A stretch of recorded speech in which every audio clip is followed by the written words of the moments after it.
Bismillahirrahmanirrahim. Assalamualaikum warahmatullahi wabarakatuh. Perkenalkan, nama saya Adi Sutardi, NIM 0211200066. Di sini saya dari program studi Teknologi Mekanisasi Pertanian Politeknik Pembangunan Pertanian Bogor. Pada video kali ini saya akan membahas sebuah perancangan dari alat panen yang ditugaskan oleh Pak Oscar Haris, STMT, yaitu mengenai alat panen sabit. Nah, di sini yang pertama yang dibahas yaitu perancangan desain. Nah, perancangan yang desain yang saya buat yaitu seperti pada gambar yang di atas ini. Nah, itu lengkungan dari sabit ini yaitu memiliki lengkungan depan yaitu 13 radius dan lengkungan belakang yaitu 13,45 radius.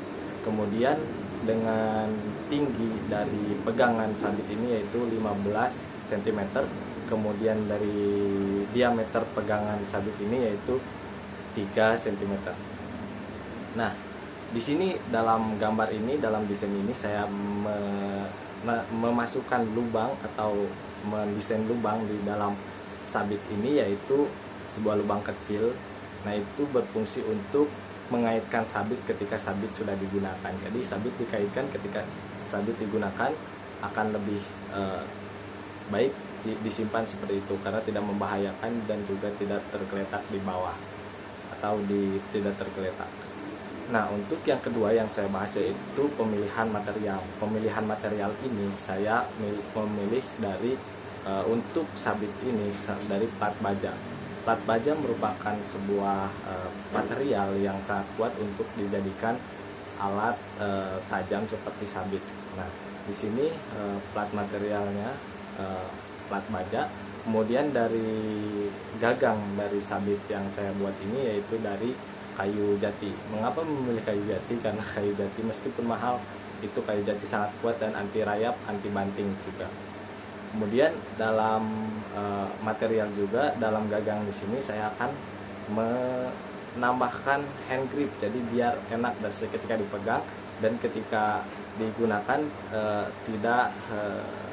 tidak licin, tetapi enak ketika digunakan.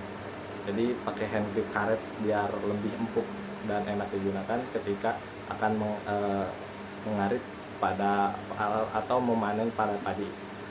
Kemudian yang ketiga yaitu proses produksi. Tentunya pada proses produksi ini yaitu untuk pembuatan sabit ini yaitu sabit plat baja dimasukkan ke dalam, dipanaskan oleh bara api, kemudian ditempa di atas amyung dan dipukul-pukul sampai membentuk sebuah desain yang sudah tadi buat.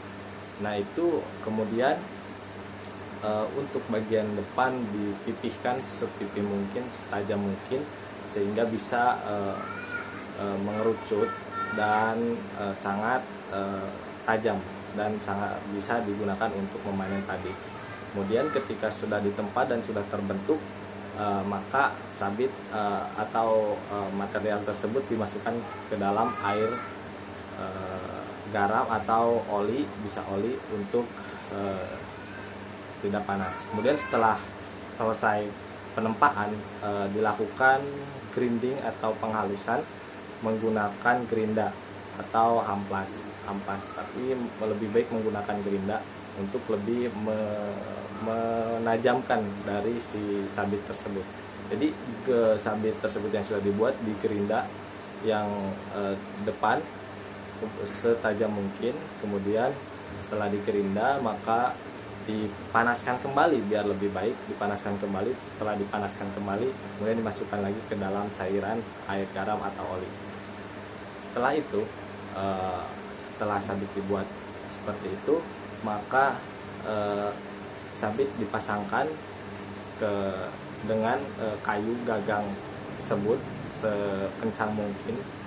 Nah, kemudian setelah itu terjadi, kemudian sabit untuk lebih menajamkan lagi, sabit diasah di atas batu asahan agar lebih ketika digunakan bisa memotong. Kemudian yang dibahas yang keempat yaitu pengujian. Nah, pengujian sabit ini diuji di lapangan yaitu untuk memanen padi.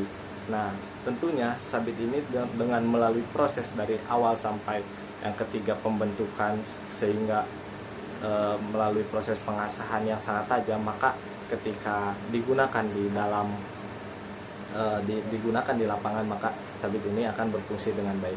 Kemudian tentunya dengan desain ada lubang tersebut, ketika sudah digunakan, sabit ini akan disimpan dengan di atas paku dikaitkan atau di mana, atau tidak tersimpan di tergeletak.